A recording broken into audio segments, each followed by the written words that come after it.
அவங்களும் என்ன ஏற்றுக்கிட்டாங்க. ஏன்னா மற்ற வேட்பாளர்களுக்கு இப்போ ஜெயிச்சிருந்தாங்கன்னா அவங்களோட இனிஷியல் மாதிரி அவங்க படித்த டிகிரி மாதிரி வெறும் 3 எழுத்து தான். ஆனால் என்ன மாதிரி ஒரு ஆளுக்கு கிடைச்ச வாய்ப்பு, இது பெரிய வரலாறு. அந்த வரலாற்றை எனக்கு கொடுத்த என்னோட தொகுதி மக்களுக்கு என்றென்றும் கடைசி வரைக்கும் உண்மையாக இருப்பேன். என் தொகுதியை தமிழ்நாட்டில் இருக்கிற 234 தொகுதியில் விஜயண்ணன் தொகுதியை விட கிணத்துக்கடவு சட்டமன்ற தொகுதியை முதன்மை தொகுதியாக மாற்றுறதுக்காக எங்கள் அண்ணன் சொல்கிற மாதிரி அத்தனை வேலைகளும் செய்வேன். இந்த தொகுதியில் எனக்கு உண்மையால அது பெரிய பெருமையாக இருக்குது. ஏன்னா நான் வந்து கூட்டணி கட்சிகள் நின்ன தொகுதியில் நின்று நான் 1 லட்சம் ஓட்டு வாங்கலை.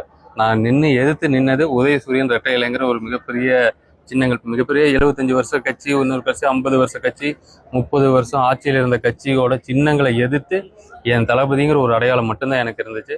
அந்த சின்னத்தில் நின்று ஜெயிச்சது எனக்கு ரொம்ப பெருமையான விஷயம்.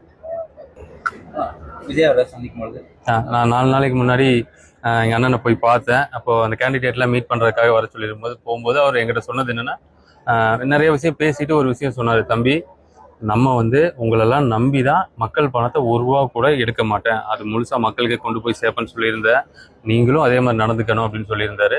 அவரு சொல்லி இப்போ நேரில் போய் பார்க்க போகிறேன். பார்த்துட்டு என் சர்டிஃபிகேட்டை கொடுக்க போகிறேன். கொடுத்துட்டு அவர்கிட்ட இதை சொல்ல போகிறேன். ஆனால் நிச்சயமாக நான் மக்கள் பணத்துலேருந்து 1 ரூபாய் எடுக்க மாட்டேன். அடுத்து வரப்போகிற 5 வருஷமும் என் தொகுதி மக்கள் என்னை பாராட்டணும். உங்களை நீங்கள் நல்ல ஆளை எங்களுக்கு தேர்ந்தெடுத்து கொடுத்துருக்கீங்கன்னு பாராட்டணுங்கிற மாதிரி நடந்துக்குவேன்னு சொல்ல போகிறேன்.